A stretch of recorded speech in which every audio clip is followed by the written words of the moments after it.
Hello, and welcome to Wholesome Monday, where we are currently diving into Nancy's mysterious letter, going on a deep dive into the story and characters to find out, is it good, is it bad, what works, what doesn't work, and then have a discussion in the comments.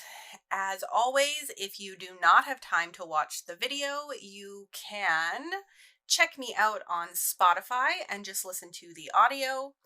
We left off in chapter 4, where a mysterious lady showed up at the door and was right about to punch Nancy in the face. And so let's dive right into chapter 5. The mysterious gift. Though taken unawares, Nancy managed to dodge the woman's blow. She grabbed the stranger's arm and held it firm. "What are you trying to do?" she asked. "What do you want?" "What I want are my rights," the woman shouted. "Who are you?" Nancy asked. She was sure she had never seen the woman before. "I am Mrs. Skeets, and now that you've heard it, you'll never forget it. And don't tell me you're not Nancy Drew, because I've seen you go running around town in that car of yours. I don't approve of young girls having cars. There are too many accidents as it is." "Did you come here to lecture me about my driving?" Nancy asked the woman coldly. "Certainly not. Anyway, I know it wouldn't do no good. Girls today don't mind what their elders think. They go flying around as if they owned the earth." "Will you please get to the point?" Nancy interrupted her caller. "Don't be pert, miss," Mrs. Skeets said. "I'll tell you in my own good time why I came here." Nancy gritted her teeth. Was this woman unbalanced? She decided that perhaps if she did not answer, Mrs. Skeets would finally tell why she had come. "Well, what you got to say about what you did?" the woman demanded. Nancy heaved a sigh. "Mrs. Skeets, will you please tell me why you came here? I am not aware that I have ever met you or done anything to you." "Well, to begin with, I'm Mrs. Maud Skeets. I'm Sailor Joe Skeets' wife, which is my bad luck. Never forgive him for forever sailing off to all corners of the world and leaving me to get along the best I can." The woman took a deep breath before going on. "Joe's got a sister. She don't look like him, and she don't act like him neither. One thing I must say, he ain't stingy. But that sister of his, all the money in the world and her not turning a finger, but the money just pouring in because her husband invented some sort of stuff that takes stains out of cloth. Well, she condescends to send me $10 a week, if you please. And where was last week's, I asked you?" She stared hard at Nancy. "I haven't the least idea," Nancy replied. "What makes you think I should know something about it?" "Because my letter was in that bunch that was stolen from your house, and you're to blame." Mrs. Skeets almost screamed. Nancy was amazed. She told the woman that she certainly was not to blame for the mail theft. "I never saw any of the letters that were taken. Perhaps yours wasn't among them. The day it was supposed to come was Saturday, and one thing I will say about Joe's sister, she's always on time. No, that letter with the money in it was stolen." "I'm terribly sorry," Nancy said. "But as I said before, I'm not to blame. Since there's nothing more to discuss, I'll bid you goodbye." She held the door open. "Now see here, young lady. You aren't going to get rid of me that fast. You give me the $10 and I'll go." Nancy's reply was firm. "I am not giving you $10. Mrs. Skeets tossed her head. "Uppity, eh?" she said. Then, seeing Bess, George, and Hannah Gruen, who had come to the hall to see what the trouble was, she said sneeringly, "Reinforcements, eh? Well, that won't do you no good." And then we have a line drawing on this page, if you can see it in the light there. It's lovely, Nancy and the lady in the front room. The foyer, I believe it is called. You're just like all the other Nancy Drews. What do you mean? Nancy demanded. Have you known many? Have I known many of them? Thank goodness, no, Mrs. Skeets said, flinging her hands into the air. Just you and the other one, and you're both cut out of the same cloth. Cheat people out of $10 and then pretend they're fine ladies and don't know nothing about it. Nancy asked Mrs. Skeets about the other Nancy Drew, but the woman refused to tell her anything. I'll make a bargain with you, she said. You give me $10 and I'll tell you. Nancy was wary that this might be a ruse of some kind and decided to try a few tactics of her own. If I change my mind, I'll come to see you tomorrow, she told Mrs. Skeets. Suits me, the woman grinned. I'll bet you'll be around to see me. My house is 22 Cottage Street. It's not far from here, but it's not a grand neighborhood like yours. We're just plain folks over there. With this cutting remark, she turned and went outside. Boy, is she ever a weirdo, George exclaimed. Further discussion was interrupted by the telephone. Hannah Gruen picked it up and in a moment said, It's your father, Nancy, and he says it's important. I finally got an overseas call through to Mr. Bates Jones, Mr. Drew said. Nancy, the inheritance is sizable. He wants you to solve the mystery of the missing Nancy Drew. The girl chuckled. Wonderful. Nothing I'd like better. And, Dad, I have a clue. What is it? She related the visit of the strange Mrs. Skeets, including the bargain to exchange information for the $10. Do you think I should do it? Yes, I do. Then I'll go there tomorrow morning. The following day, while Nancy was tidying up her room before leaving the house, Mrs. Gruen came in, holding a long evening dress over one arm. You haven't forgotten you're going to wear this Saturday evening, have you? She teased. I'm afraid I had. The housekeeper reminded her that the dress had to be shortened. You'd break your neck in it at this length, she said. Please put it on now and let me pin up the hem. Then I'll sew it while you're gone. Nancy took off her shirt and sweater and slipped on the pale blue evening dress. Glancing at herself in the mirror, she realized something was missing. Nancy studied herself as Hannah pinned up the skirt and kept telling her to turn a little at a time. Suddenly, Nancy realized what the costume needed. The lovely pearl necklace Mr. Drew had given her on her last birthday. The clasp is loose, she thought. Before I go to Mrs. Skeets' house, I'll run down to the jeweler's with the necklace and have it fixed. As soon as the housekeeper had finished pinning the hem, Nancy took off the dress.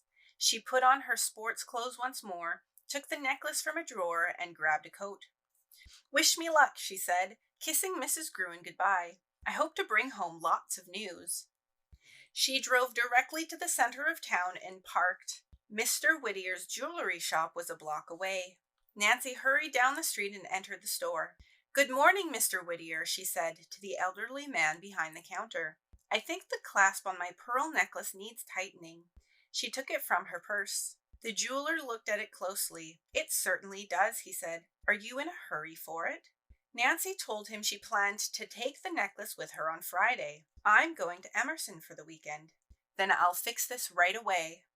As Mr. Whittier went to a room at the rear of the shop, he called out, You caught me at a good time. I'm not particularly busy now. Make yourself comfortable. While waiting, Nancy looked at the large assortment of rings, bracelets, pins, and other bits of jewelry in the display cases. How beautiful they all were. Time passed quickly, and soon the jeweler returned. He showed Nancy that the clasp worked perfectly now. As he was wrapping it for her, Mr. Whittier said, How did you like your beautiful new pin? Pin? Nancy repeated. What pin? The one that man got for you yesterday. He said he was going to give it to you right away. Nancy was puzzled. What man was going to give her a pin? And that's the end of chapter 5. Oh man, I have so many opinions about this chapter. Well, I mean, not so many, but I have lots of things to say about Mrs. Skeets and about Nancy's interaction with her. We're back to the Nancy who is respectful but takes no shit. I am here for this version of Nancy Drew. So, going back to the beginning of the chapter, we have this lady who comes barging into Nancy's house, like her personal space. And I love the way that the writer describes her here because she asks the woman coldly, but not just that. It's her responses to the way that Mrs. Skeets talks to her about how she shouldn't have a car, about how she's out around driving her car. There is a certain stereotype out there of elderly people. And of course, in my experience, I have predominantly had good interactions with elderly people in my regular day job. I work with older adults. But there is this stereotype of older adults who harp on the younger generation and the way that they live their lives. And I feel like Mrs. Skeets is very much playing off of that stereotype. I'm interested to see if she will stay one-dimensional or if she will be given a bit more characterization later on. She does just seem a bit more like a plot tool for Nancy to get her next clue, but at least she knows what she's doing, like in the story. Talking a bit about dialogue too, because Mrs. Skeets says she's not from as nice of a part of town as Nancy is. And you very much see that in the way the writer chooses to word her dialogue, just the words that she uses and her cadence. When she says certain things, like, she don't look like him and she don't act like him neither. Or like, well, that won't do you no good. So, like this sentence too, cheat people out of $10 and then pretend they're fine ladies and don't know nothing about it. So you can definitely hear it in her cadence and vocabulary and the way that the writer has chosen to set up the way that she specifically talks in the dialogue. It is, I don't think that people from like lower society, or however you want to phrase that, from like back in the day, I don't think they all spoke like this, but it is very much playing off of that stereotype, which I feel can sometimes be harmful, but can also, if done correctly, can be used as a tool to quickly identify to the reader the social background of a person. So, tread carefully. Don't play into stereotypes too much in your own writing, but if you can do it correctly, or if you can do it respectfully, I think it can be used as a great tool. And then, going back to Nancy's attitude as this lady like barges in and tries to hit her. Immediately you get Nancy's standoff nature. She grabs the lady's arm. She asks, like, what are you trying to do? What do you want? She is very cold when she says, did you come here to lecture me about my driving? She says, will you please get to the point? Interrupting the lady and asking her to get to the point. So what we're getting here is, instead of getting characterization of who Nancy is through character action like we did earlier in chapter 1, we are getting characterization through her dialogue here. So the way that she's talking to this lady, the way that she's responding very standoffish and cold, the way that she is interrupting her caller and asking her to get to the point, all of these through the dialogue are telling the reader how Nancy is feeling on the inside. And then you get the character action of like Nancy heaving a sigh. She doesn't just sigh, she heaves a sigh. It's a very big sigh. And she says, Mrs. Skeets, will you please tell me why you came here? So the repetition of her asking, why are you here? What do you want? Like, tell me what is going on. Like, why did you come into my house and attack me?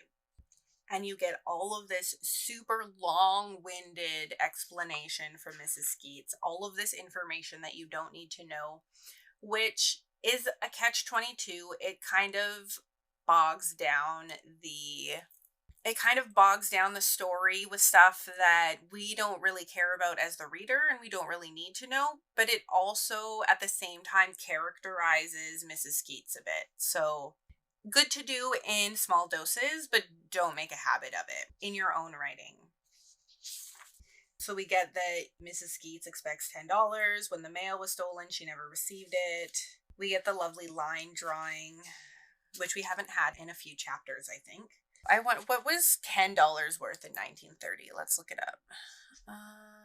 $10 in 1930 is equivalent in purchasing power to about $188.99 today. So it's basically like $190. This lady is asking Nancy for $190 to find out about this other Nancy Drew. It's like borderline extortion. No wonder she wouldn't just hand over $10.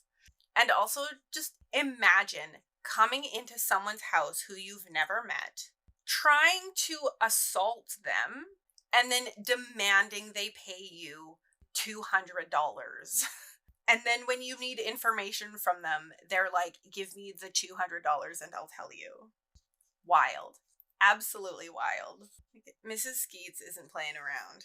And then she gives Nancy her address. And I love George's exclamation, boy, is she ever a weirdo. Like, I'm very interested to see if Mrs. Skeets will come up more often. I kind of low-key like her character a bit.